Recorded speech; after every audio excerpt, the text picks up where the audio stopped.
Akwaba eba FPNTV official, YouTube, Facebook, and our social media handles niya. Okoha na wa type FPNTV. Na wa subscribe. O subscribe ya, like, comment na share na afufuro so enye bi enhwe. Ewie iso so adechie mu nsem mre na eduru. Na eneso so ye beka about politics. Ye bedi political talk ho enkomo. Se Ghana ebeye yi a eye menewo asede se ye beka no kra bia ewum. No kra ye beka no eno na bema oman no etumpon. Ade a enye no enche se ye bohu dewuru. Papa na ewom no na eche se ye kama etiefo ne ahwefo so ye den etibi. Enti na ewie yi ya hyehyɛ program fefeefe yi. Bebetra sese ya anya me nko na me wo around. Ye MCR Azeman eta dwumadi echi. Afi so me madam ba ko pe madam Part be a sexy. Ono so eta dwumadi echi. Anopei me nkomo a mebedi eye mienu. Ye be kasa fa Ghana ho. Den na oman no ye beye a ye betimi atumpon. De ye nananom digyae no eno na ye hwe so. Anase yakofa bibu fufuro. Program ne koso a obetimi eja leave comment. Den na ye beye enyema mebre within the weekend ne ekoso eno a ye de ya kwan a enye a ekum amanfo e de betu dwa ene so ye bedi nkomo afa Ghana ye private jet any our nurses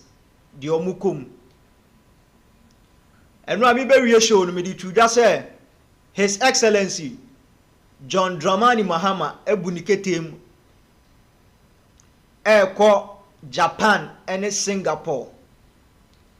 Se omampani bi sa ebuniketem efri ne man mu eko oman foforo so ana okodi djuma soronko bi e de abre oman Ghana. Na wey ana yene MPs any ministers via omo parliament edi nkomo ye shaase ama me shaase free honorable Okujato Abrakwa MP for Northton ye ka Mahama the second coming of Mahama obi a obon ho modern ministries ni nya obi a obon ho modern pa eye honorable Samuel Okujato Abrakwa Minister for Foreign Affairs. Ye ka the second coming of Mahama. Ministers are airborne Muhammadin Panwa. Untimi enyi honorable enfrim. Na akwantu ebe akoyi honorable assembly apie. Say ye wo oppositional, say party bi e wo oppositional. Aya minim so omondwen say governance no esa be kan omun sabiem Ghana ye advocate say ye private jet no enye yento foforo aban bi mbra na onka say private jet yi me top foforo the presidential jet omampani bia ana say aban mi nipa bia ebetu kwan a ohia jet ayeren ode ko a eye oman ne dia jeta eye oman ne dia se de ye mboka mebre enti sa advocate no omo ye na mefo aso pa because say your presidential jet na presidential jet no is at fault dia sika ye de ko han presidential jet no adentina yemfa sa sika no yemboa no Say 3 years na yeben higher. Yan first 3 years no mboa no enter a new jet and former the president for official duties.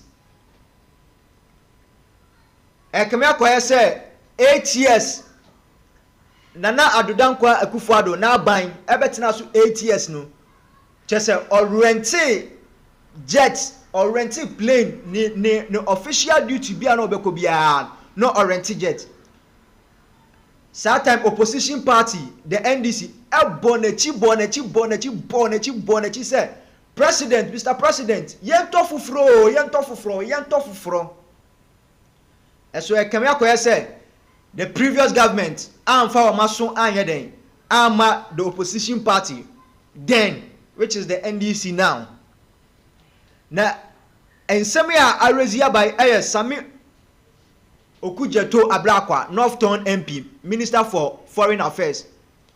And at the year 2022, Oko make a comment say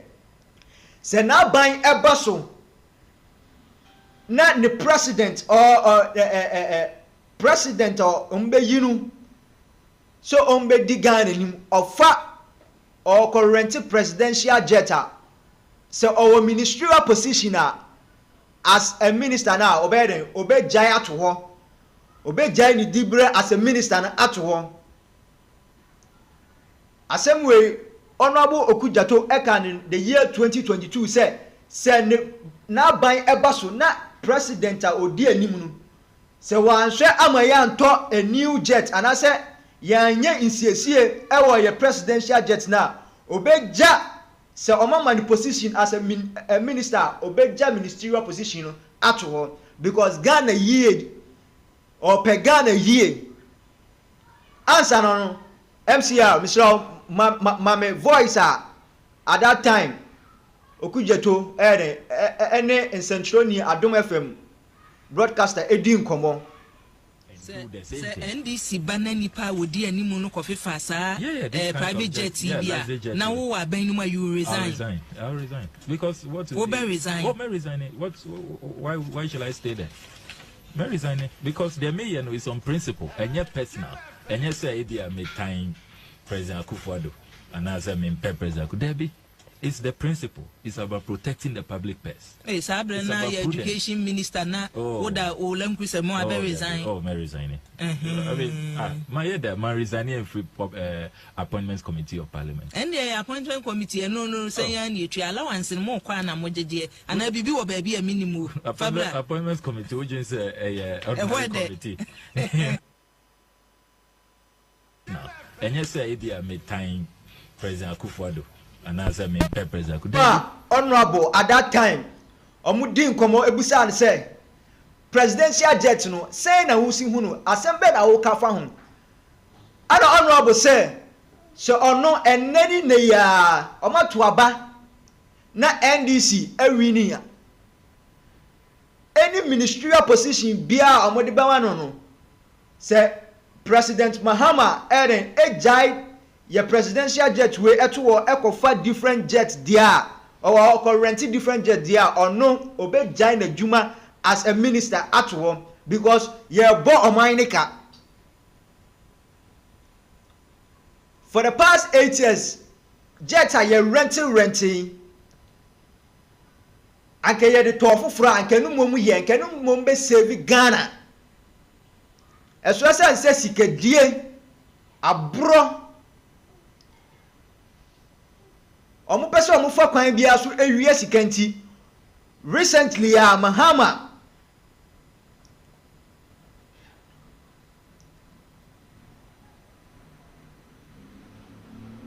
Japan and Singapore are okoi wa fly with another jet enumu na ensem MCR my sentie the other voice Okujeto press conference after oye interview no osa press conference ebo abandada na chi say sika ye say no mum ye fanto a new jet sika ye say no mum ye fanto presidential jet foforo say ubenya video no ni audio na mamia abra na odi sankomo at 1 p.m. yesterday while the demonstration was going on took off on the ultra-luxurious LXDIO, which cost the Ghanaian taxpayer $14,000 an hour.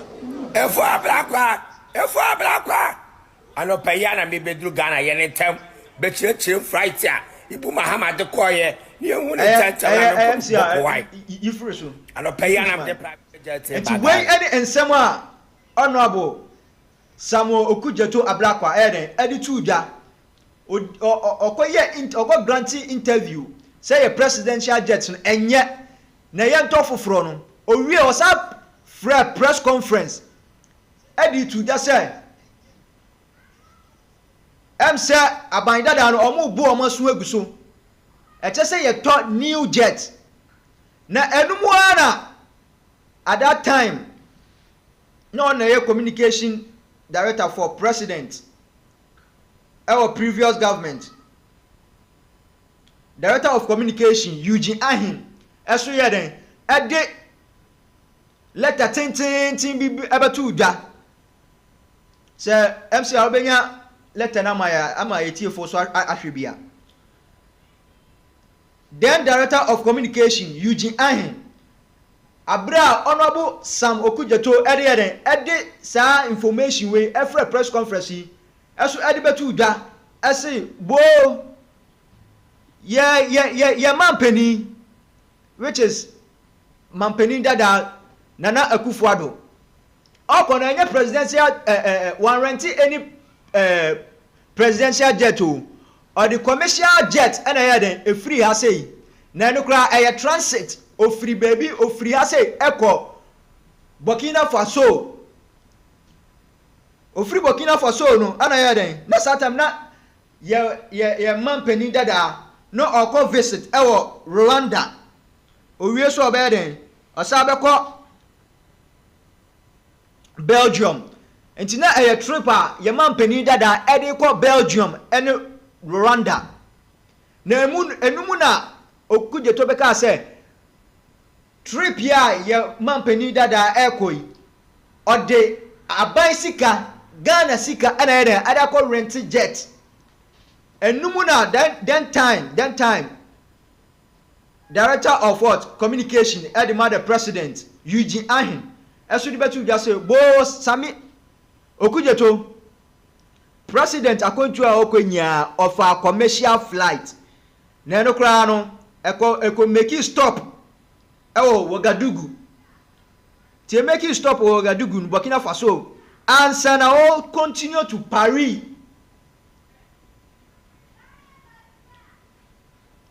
time yaman penida da ekon or the 12 delegation 12 members na edika no ho etina commercial flight na no mo ya transit from Ghana to Burkina Faso to France and sana were all Belgium akodi ni juma esaba back to what Africa Rwanda enti letter no eya wodo miensa misra fa the next one no so esa to Jamaica. The next one talking about transit or all free Ghana maybe or fire or movie from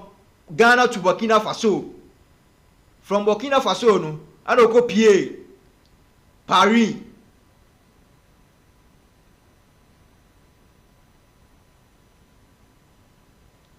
free Paris no on then members 12 account effort train and so no attended the European Development Day event and honorable Ahin Eugene Ahin so bekanta say dear honorable Samuel Okudzeto okan enimu sa yamfa oman sika ankofa jet ama president antonym nemuom ye for commercial plane from a transit from Ghana to Burkina from Burkina to Paris and send or move for train akọ the main event enti asemba kwa ene ye ka a ye pese nokura no na je say ye ka me na at that time I am there say Okudzeto etimi voice out kyerɛ aban dada ne sɛ yɛ presidential jet no ɛnyɛ etie ntɔ foforɔ ɛne deɛ kudos mebɔ n'aba so wɔ ho paa ba emom ne nsɛm a ɔkɔ ɛwɔ radio station sɛ n'aban ɛba so na ne president yɛ president ɛkɔ rent different jet a ɔbɛ resign no ɔndi ne bɔhyɛ so as a minister for foreign affairs di wo bɔhyɛ so akɛyɛ amanɔne anase kuro bi so a anka nnura na anka wo resign as a minister because when you can your videos your audios a ɛkyerɛ sɛ this is what you said a good idea say o kan okra ne say obey dey your presidential jet no asai any there you bo aba so for that o kan okra ne yie because aban dada no na ye hu say omo say oman ni sika 8 years omo betena so yi anka omo di sika no yere eto ho edito a new jet anka say yen beka ho asem anka yen kan ho asem ene because of abro sikadie basabasa nti yakwa rente say ye can then huge sum of amount ye dey rent a jet edema your president you will be shocked ye kasika ekom say we be rent for an hour a day weeks month you will be shocked enu betima to ye boaboa sa sika na enu betima to a new jet e de amaye entimi me de na mefua de okujeto e kan no papa se Ghana se eduru bra e che se ye gya nya atwom no bibia ne de aye politics bibia ne de aye politics presidential destiny enya yento foforo sika ye say no every trip bia ye mampani ne officials be kono je say ye ko han trip bia ombeko bia je say ye ko han mi wa so ye de say sika no be ne ebetimi atofoforo ato ho ye de say sika no ebetimi atofoforo ato ho asa a repair de ye ka say enya no kwa ye sa be ye de asa repair say your president air travel akọ ye fan say African countries ikra every crowd betimi de repaired one na ya repair akọ okọ Europe okọ other amanonic other countries in scra obetimi the new one so ye e de akọ eso abronti yendi sikanti ye kwa high jet near the amaye penny for no matrem akọ no makọ se sika no masa betena se asema ye can a very very serious matter Ghana edru bright say ye kan okura no yenyi political party bi free etirim say me wo party A ye the party B na twa mafruma enti say we dan kura na me manya ka say party A na meto ama no manya ka say party B na meto ama no mo manya say no kura no ne yenka no kura no na ebe ma oman na ye yie say nim no kura no yase yanka no kura na always bia no ye be wo baby yete say yanka no kura na emputuo na oman enkan ko na ye pe no yenya oman Ghana ehia a new jet yehia a new jet enye say ye abanisa no ye ka for 1 week ye ka for 2 weeks na ye say jai ni nya amana koda no muma yanka no kra ne nkyere ye mpanifo no muma yanka no kra no enkyere ye mpanifo no edru ba bia se Ghana youth mebunu eche se mu se na mu ka no kra no ekyere mpanifo no baby edru no aburo no mu pese o mu ba oman Ghana omunim se ebedru ba bi no yanka nti be ya na ye be ye enti de o mu so be pese mo ade ye na aro mo be ye presidential jet and ke to the same as a nation say you can say you to jet if you an an individual person e kra etimi ato private jet a edene ba na Ghana as a nation yentimi out for a new jet any wo say ye president ye official ye mpanifo ekọ meetings other country no mo for commercial flight fere any wo say ye jai sadia no as a nation say ye jai sadia no as a nation edu baby a Ghana mo me ka no kura ni nkyira ye ho we a party A and also a party B a na ne nkyira say jai o my Ghana to ho na di party echi o after elections ye nya ye want as a nation ye to aba wi a ye nya ye baako ye baako Argentina atoremche me atu ye yanka say NDC fo nko a na on my Ghana ewiase nya world any ye nya ko shoulder to shoulder ebe so say ya pray mo krabra yie ye to aba wi a ye ni MPP ye ni NDC ye ni movement for change ye ni CPP we are all one ye baako nti ye to aba ni wi a mo me nokra na da mo me yenka because your taxpayers money and omo yeden omo di tua jet ya omo free your taxpayers money and omo di yeden omo di tua jet enti say wo je say enka ho a oba bi ebeka no onana bi ebeka no wo fasi bi ebeka no enti mo me yenka no kura ni nkire ye ho presidential jet ye to ne sen jet ye to ne sen always piano ye go renting jet ye to the same as a nation jet I can to the same muna musia say ye old one no asay I just say to fro ye try again MPP we better so for 8 years ma service some service ya ni e bomochi say mun to fro adenti na man to fro some person mu wie sika mu di sika nti ye be ko fa ye be hand jet ama ye president no wa feel comfortable ye person na sum dwono o person na sum dwona adenti na won to foforo sika die pasa ye be di nti ni akọ rente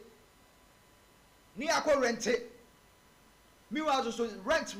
na so better so 4 years na person o rent ya so rent na we dey rent na nke betima to new one as I repair old one no muma yenka no kra no enkyere yempanifo no we ye youth we ye babunu a eche se now say na eche se wo sorry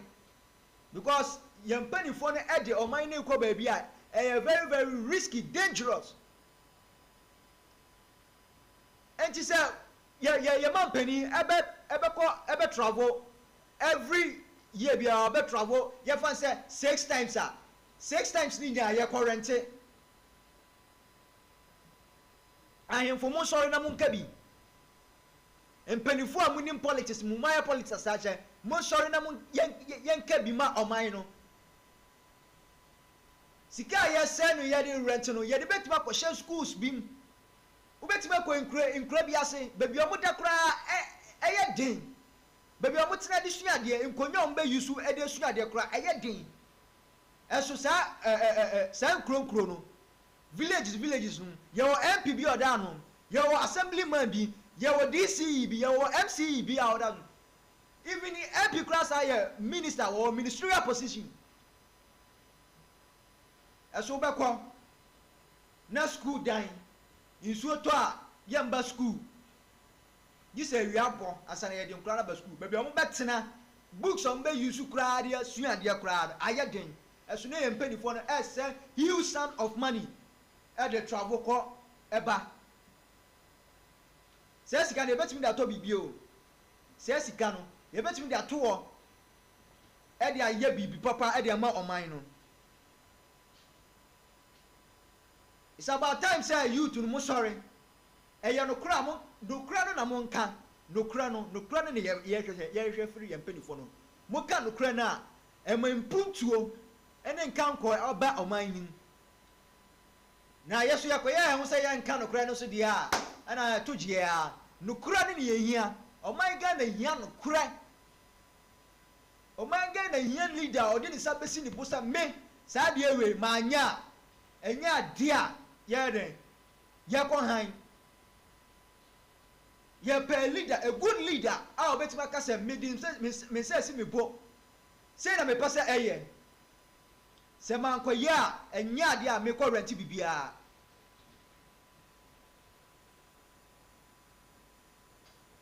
sikadie no aye yie sikadie na ye yie mumma yemfa nya bibi papa MPB wo ha ne kura se insuo kura mo benum kura aye den ama wo insuo akwan ye kura se na ye de omo do ade adwane efri ekura se wo de ade bakurom insuo akwan kura aye den ya kwan basa insuo enwa ye den school nsem nkania eso ye nya sika kakraka ye nya sika akase ade ko rente ade ma officials ugusu ahwe FPNTV official or YouTube and Facebook wuduru a subscribe na like we are ja comment to enkomo aye di say we are interested ewom udwene oman Ghana ekanko udwene oman Ghana impuntu a ja comment eto comment section wo we are share na afoforo so nya bi nhwe because ye mpani for no edu time as a youth mebunu mon sorry na mon kasentia the wrong things are omoye nokura ne ende di mo man nokura ne ende di wo man say ye blue are blue say ye black are black so ni andane ye colors ye colors ye kan nokura ne nkyere ye aye ho because ye mpani for no edi abro say the cost say ye benya a new presidential jet say the cost say ye benya new presidential jet and so as say obi ti baby e pesika bi adi e pese oye Ghana bukata frakadam ti obeden abeka say oh yenko rent no so na eku yen because president ebe ko trip 10 times 10 times ni nya ye be rent adeti na yenfa ntofoforo yen ntofoforo a dia mo se ase no dia nti na mo ma yen repair ye be tofoforo kra na yen repair old one as a backup ye de yen peno kra no ebibifo Ghana o ka no kra na ye so nya always bia entro adada mumma yen ka no kra ne nkyere ye ho da bia ye so be ka no kra kakra ka ntro kakra ka no kura ne no man Ghana ye hia be bia ye duru as a nation no kura no na hia ye kwa me nkruma man na ojato wo say etete pro because of obi selfish interest political A political B NDC MPP ya bramo they say we need a third force ye hia obabunu bia obetima kasa me mistakes me puse when na meya manifesto they say yetimi chiro manifesto to manifesto me say me pe one day aban bi be ka say oh aban eye niam bi senti mia me beto ade aban ni ye ne so ansa na maye den dia me ka o me manifesto no maye me pe aban ba ko obetima maye sa aban ebe ye we ya because of obedi sikanti na aban bi susu adarete akobe bi fufuro and say one Pokrasi road and na yes say dey ma contractor no sika na reflect on account mu be sin na on si kwan ne so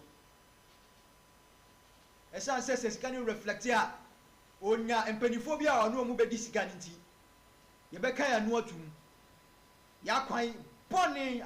akwan boni ya ye ma o my Ghana nti ye ntimi nkoso ye bi bia nkoso as a nation ye empanifo ni na enka no kra ne nkyere ye amon ka nokura no enti se wo ye babunu wo ye youth ni na onim nokura na se nokura ne ka kire empanifo ne se aye yie ye pempuntuo e wo ye krom Enti ye mpanifo no mokọ enkrofo man so se na o develop o mo man so na enya mo fe enya mo de mokọ enkrofo man so se na mokọ enjoy mo ho mokọ mu Europe mokọ Asia mokọ South America North America mokọ even other African countries ye Nigeria ha se ya hwe se de o matima ye o makwan na o mo niam enya mo fe na mo hwe mo de ba mo amukro mu abone nti bone ni abro ni sikadie nti na ma ye niam basa bone ni sikadie bone abro ye ndi o mo abro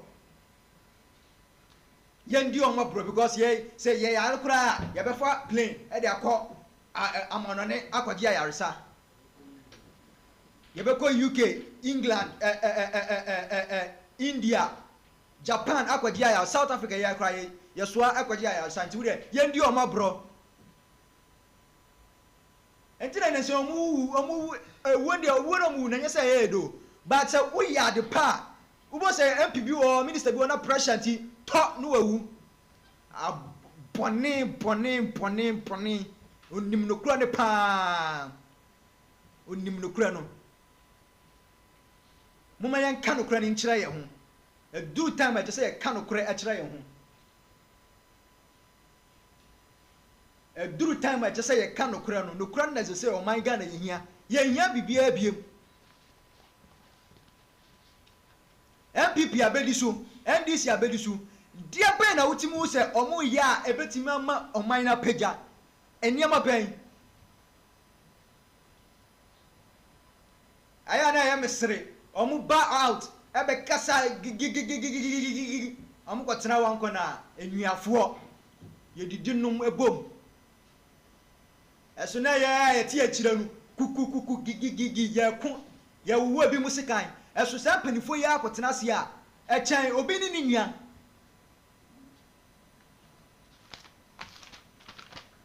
Ghana youth edru mre a chese yere yesesa yesu ni ye ban enema bi wo ni ye na emfata a chese ye jai to wo ni ye ka nokure no nokure amana ne ye kwani enema be no mo wosene ye eso mo de nokure die na du bu o mo man nti o mo man always be a na etu pon yeso Africa ha ni abibifo de and throw. Recently, Cameroon sitting president over 93 years or ba okutapuma election as a bekoso wako file so person standing for as a president abro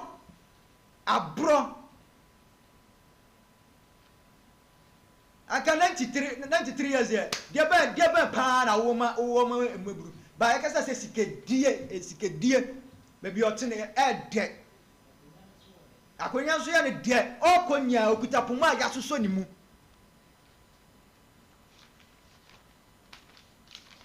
okutapuma ya soso ni mu ye de ne ko eso ekasa se opeso odisika owia oman nti o se ko stande ama ya to ne so aba na mabunu na mu wo Cameroon na tesa mu fa mu adwene etesa mo fa mo adwene pass bibi pa bia ni mo a wode ba bremu maso na hwe oda so teso maso na hwe mutunu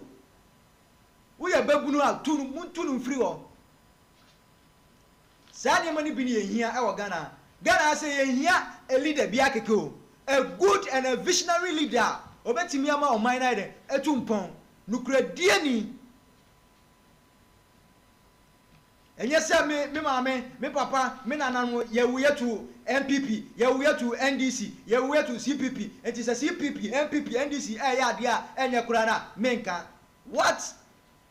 edi na ekunye as a nation as a state edi na ekunye no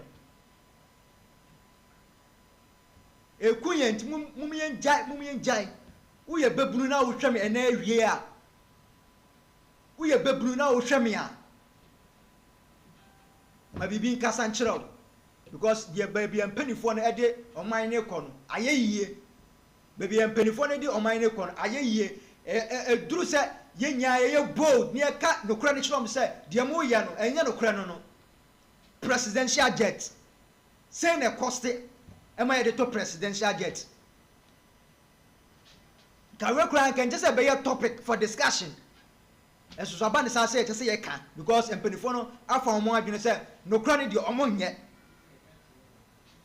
Tian can't choma, yam bomb to Abba, to a bar, or moon. Say a cow to just now here, untia. Yet the baby fee. Arahu, papa. Akrabiti ekrabi ase ohia decks any books kra e de sua de onya okwa assembly a DCMC o ye bebre mu bi monto mu bo ase aban ne empanifo e de nema egu a omoboa sikadie omoboa omondwene ye the youth ho omondwene ye ho. It's about time a yenya youth na say you're sorry. It say you're sorry.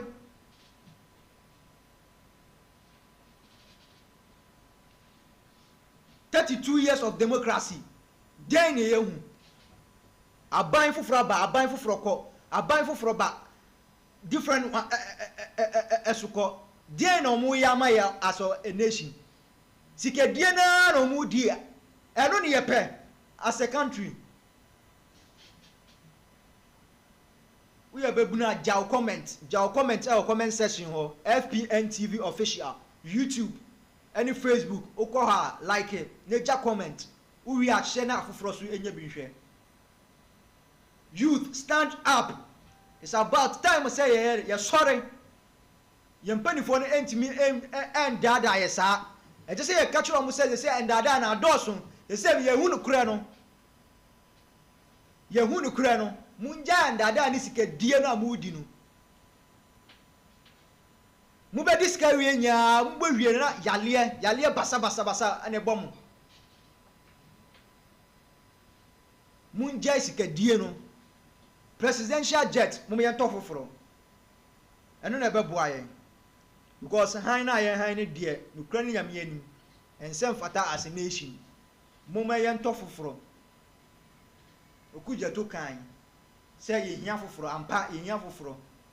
na nokra na akujeto wo opposition o kan ye no me bom nsem ma but as assessor will resign as a minister because e won framem obia o video obia o audio no e da ho e won framem say immediately president ebe rent a new jet no o be dem wo the opposition but what ye twen say wo the opposition ebe to ye twen pass all the opposition beto because mo ye gu oman ni mu ase sikadie ni ya doson too much e say ye bibi fa ho oman no ye bre enchirima de ba mpo ni ye jama enchirima de ni ye jama enchirima ka se we de ye de to o ma enchirima yes sani nya ye mpanifo no sani nya e de akwa amono ne ene omo mane omo nnuanum na akodi wo as a youth dia na wo ye agisa ne mani bi si na kanokura ne kire omo ba mu constituency wa omo ba mu district wa omo ba mu towns and villages wa na mu kanokura ne kire omo hwe no man for omo V8 ni omo Land Cruisers na mere ambe ye de ambo namso ambo anje omo so ye mi was na niema bi o ehamo niema bi wo ha na ehamo esoso mu beka ye because ya wu ya tumunti wo ye babu na kanokra ne kire mpanimfo ne se o ma ye bi aduru time so me den ye je o man ni free o mu nsem ye kanokra ne kire o ne ye ngi o man no ye visionary leader a good leader odeni sabesi ni bus akasa meme die dia ban we ye me to so ansa na msuma ye ma ye me die me to dia ban we ye so ansa na msuma ye ma ye me die ye pe leader bi obeye sa ama ye krono bona dosun abem sika die no adosun abem. Let me move on to my next discussion. my next discussion my moving on because say you can say you di omochi a you ensam no you be kasa enwie so as time goes on no you be bobo say o mato ana so o montoy my next one Ministry of Health me bomo modo ano Honorable Minta Akando, fine gentleman, Honorable Papa Ministry, Muna Moshe, our doctors for nurses, midwifery for so. And there may be a qua and koyi crack. And there more ye near may be a. And send fata as a ministry. And send fata kra. Uko ebi bremu anase enkrofo aman so a. Enkrofo mu bu omu respect omu kese pa aye ye teacher fo ne ye nurses ne ya doctors fo. Eso uba ye man mu Ghana ha say dia. Omu kra ne ye fo mu nya si. Yamfa teachers, any nurses, ni doctors, enya she. Eso obi man so, omo, any ye respect omo, kese papa. Ministry of Health. Emrante wane emeba wabi aye juma getting to 9 good months. Munchia omoka. Coalition of unpaid nurses and midwives. Ebani saying, adia yawo wiase pa ni se ukọ adwuma na wode ekom ene eko. Adia ya papa se ukọ adwuma na wode ekom ene eko adwuma. Be de na wetima ye den enya adwuma fan e da ye adwuma no. Akome de ukọ adwuma be den na wetima di adwuma fan ayre akọ adwuma edu ba bia che say ye nurses ne ye doctors no ye respect you as a nation because you find say nurses for the adwuma na abafu no mo ye no e che say ye respect you enema bi koso 9 good months. Yenchia ebimuka. Over 15,200 nurses and midwives. Ana besine omunji akechia. Oma ye jumanu for 9 good months. Oma kechia embai. Anke ye minister bi, ye MP bi, ye MCE bi. Ana be 2 months kwa yenchia nika. Anke oma imu ase, kayenti mitna. Yenya so sa yentwa president ka yentwa ministers ka yentwa MPs ka what anke yenya so o man mu esu yenuanum ye offer asenum ye maame mu 9 good months omunji pay omaketua embai eye boni se okọ school se opeso ye nurse eye boni se okọ school se opeso ye doctor boni so ko school so person ya midwifery boni this o man mu pe wa ko school nu kura ewie nu kura se be ya o mu be posti u no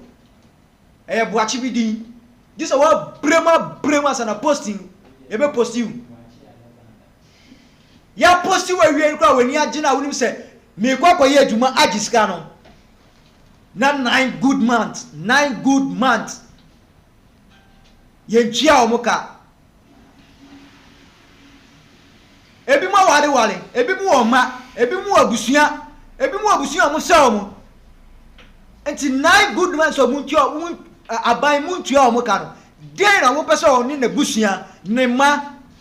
eye always be am pese e bebo machi o ma try to say o mo be ye massive demonstration massive strike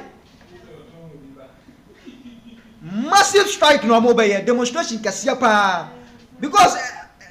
number ni huge over 15,200 nurses and midwives again then omo person omo ye as an individual omo wa yere numa omo wa busuan omo so omo then omo fa nko fie then omo fa nko fie then omo fa nko fie Ministry of Health munka bibi nkyere oman no oman ni yie mu na ye pe ni yie mu na ye pe then na ye ka kyere ye nurses ye midwives then na ye ka kyere omo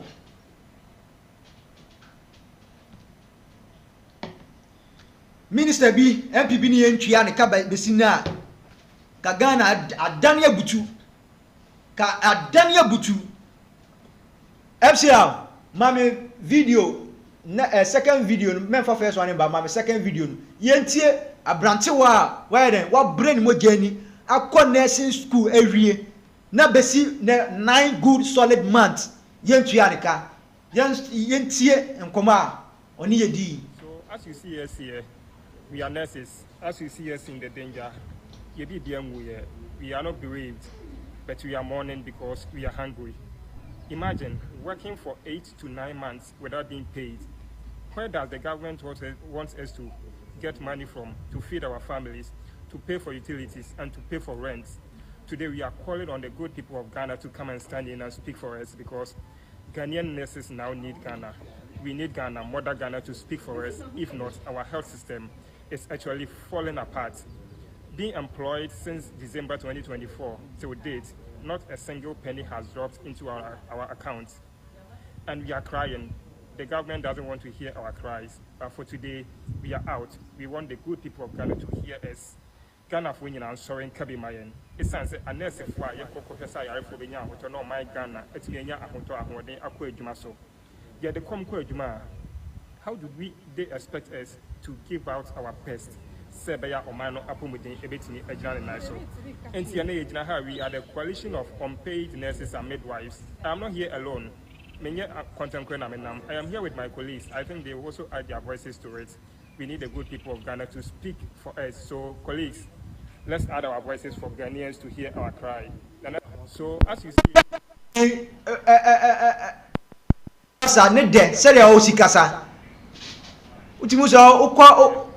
Ukwa no hospital obese yie papa by 9 months yentua nika 9 good months yentua nika bone ben ana waye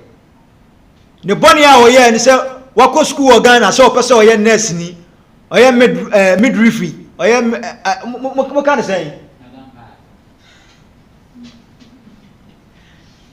ne bone a oye no so yeah, person or doctor or yeah nurse ni. When in the bonnet 9 good man. FCR, I'm sending the voice ni biom. Sa sis biom mami. And we are crying. 9 good months. Hear our cries. But for today, we are out. We want the good people of Ghana to hear us. Ghana for you answering Kabi Mayen. It sounds a nurse if why you professor for Benya, which are my Ghana. It's Genya Akonto Ahode, Akwe Jumaso. Yet the Comco Juma. How do they expect us to give out our best? Sebaya Omano Apumudin Ebetini Ejana Niso. And Tiana we are the coalition of unpaid nurses and midwives. I am not here alone.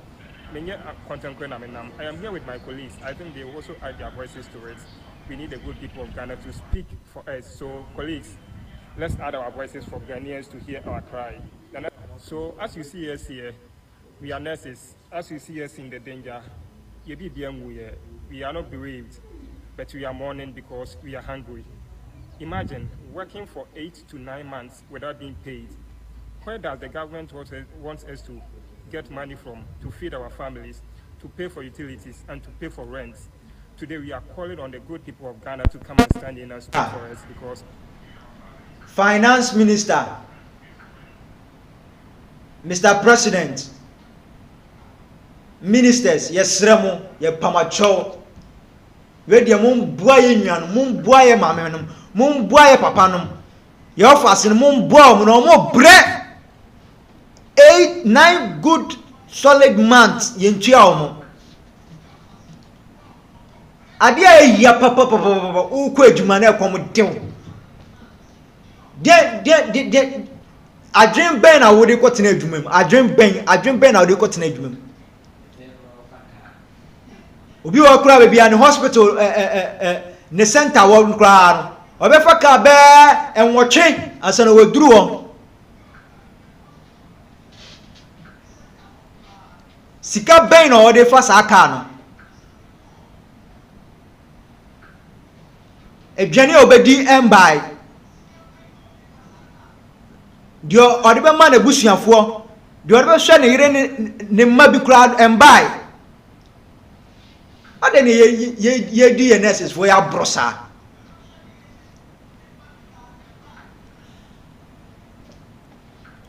koshe ko nkronkro bi ni so na koshe the way we see respect your more doctors no nurses no tell me dream say na oh my God pa yeti ya na yembu ya nurses yembu ya doctors teachers for crowd here yem fire nya hwe ya teacher for yem fire nya hwe nurse cry mburu na teacher ni oh my God eradim behwe o man ni hiam moa papa mpaibo ene betima aboa o man obi akọ school 4 years 6 years esua de digari ni sokin saa we graduate abafie enu so kura wa bompa ye be 2 years afini ya postinu ye postina first 4 months omo ba maso ye de mu ene mu be kasa say ye adwuma 4 months ni ye yakatwa embai as a minister as a president then na mo be na mutu fa ho na mini ebi mu di nkomo kra no omo say omo na fufuo bi kra di de ebi abo ebi aba kakra baba dodo na nyede enyanje over 15,200 nurses ti nkofo wenya omo kase ene ye kodemo ye nya adwuma hwe costa ye be fatu ye ho ka ye be bo ma nurses ne doctors for say ye nkọ adwuma for 1 week hwe ka ye be bo asoman ti saka ni nya ye be bo no mo adenti na mo mfa ntwiatwia omo muni omo nkasa omo associations muni omo associations executives ending komo health minister muni omo associations ending komo se 9 months ni kwa na muntimi ntwia ni nya muntua ebia 4 to 5 months muntua omo no so omo ho enhare omo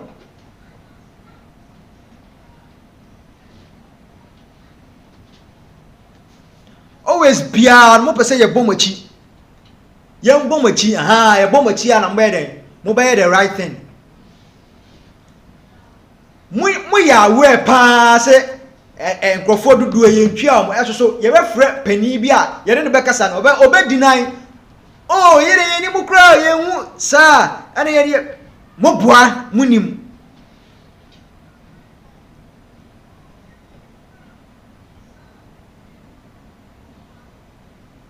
mama yanka no kra ne nkyira ye hu mama yanka no kra no enkyira ye hu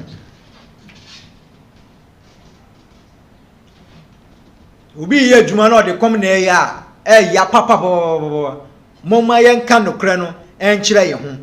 health minister pebi papa bi ka kire executives no muni omunhia enimu ya muni omunhia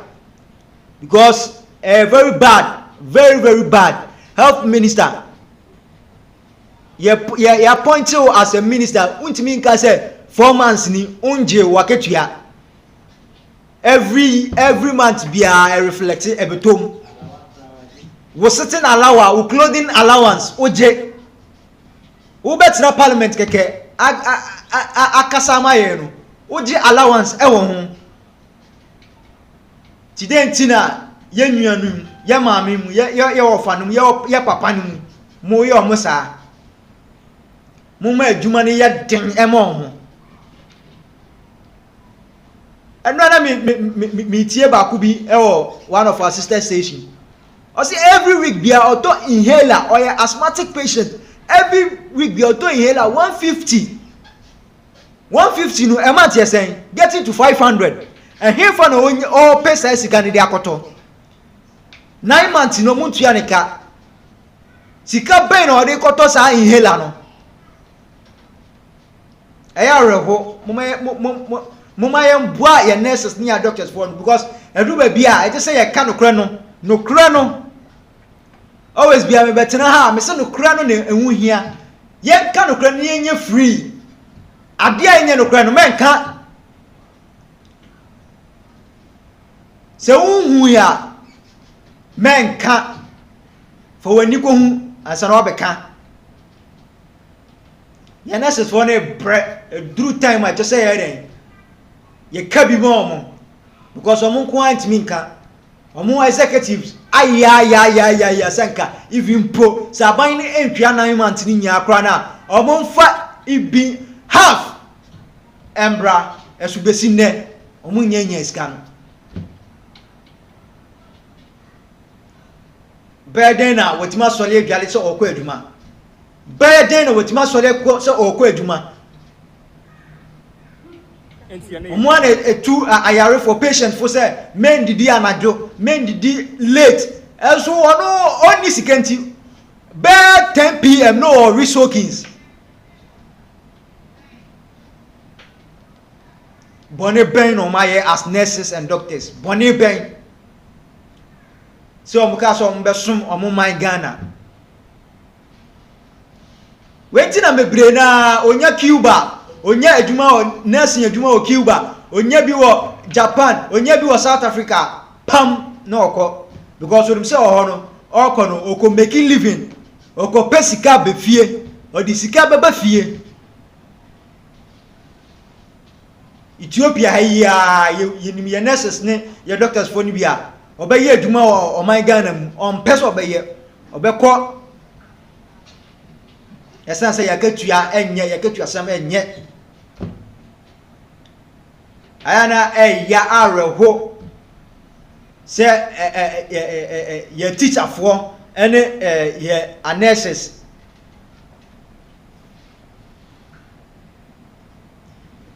teacher ni bi be ko sunya dia o de kom ekoba ko lectures ye bibia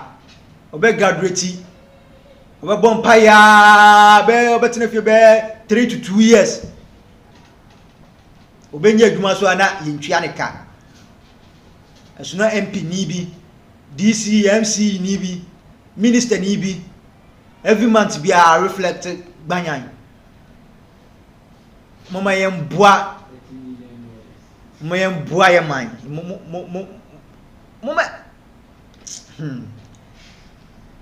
Oda so share FPNTV official YouTube Facebook okoha subscribe like ja comment eto we are share na afoforo so enye de bi enhwe mekasa mebre ti ene ye de dwumadie no eden ebe si ase nyame ya aduma echina it's a different issue. You say issues now a war ho you be tackle one by one. You for health, you for education, you for communication. Baby I just say you can want some and my penny for an etino. You be can want some am mate. No kura no na you say ye can no kura no na Ghana ye here.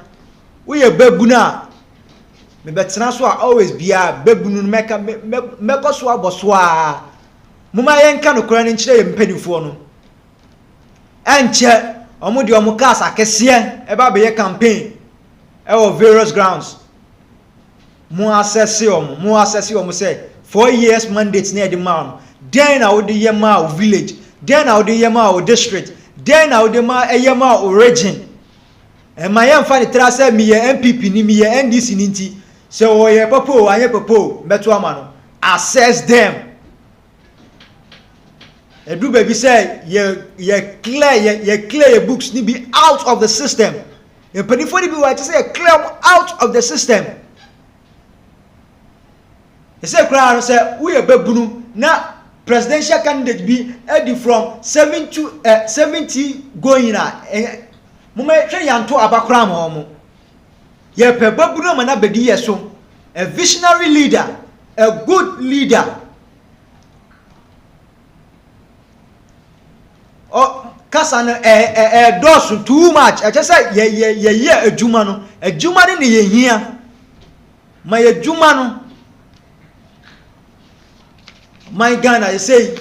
obi hwe school kura na onye adwuma nye. Obi be hwe school na onye adwuma nye. Adwuma ni o man nim. Ye man penny I say resetting Ghana. Yen reset Ghana. Yen mine here reset. Here reset. I just say yes sister niemem. Niema na yes ye best sem so. Yen hu ni say eye ade eye eniema pa. Ebe boa o mining puntuo ni ne kanko. Enne ne ye hwehwe. Anya say ye reset Ghana. Ni abedi Ghana sika keke. No. Yen nye bibima inchinima.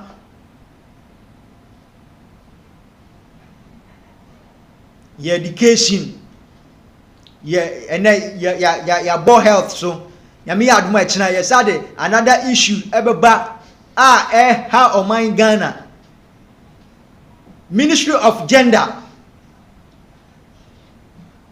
yebeba mo so nkura o mo nenam ketia swame ehemfa no mu firi ba wan mu na de o mo bo o man mu Penny ben ena nensa ehya asia sa nkura we ebegu Ghana ebegu ye cities ahodo so ye potem.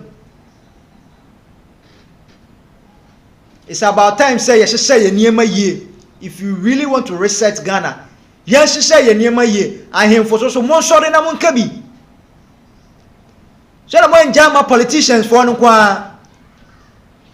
yana nanom mun sorry na mun kabi ma the youth mun sorry na mun kabi ma online no it's about time yan kabi ma online no midin ade opon ajenim boaten aha na breba ma kwan ma ye de dwumadi ni besi dasane. We need a good people of Ghana to speak for us. So, colleagues, let's add our voices for Ghanaians to hear our cry. So, as you see us here, we are nurses. As you see us in the danger, we are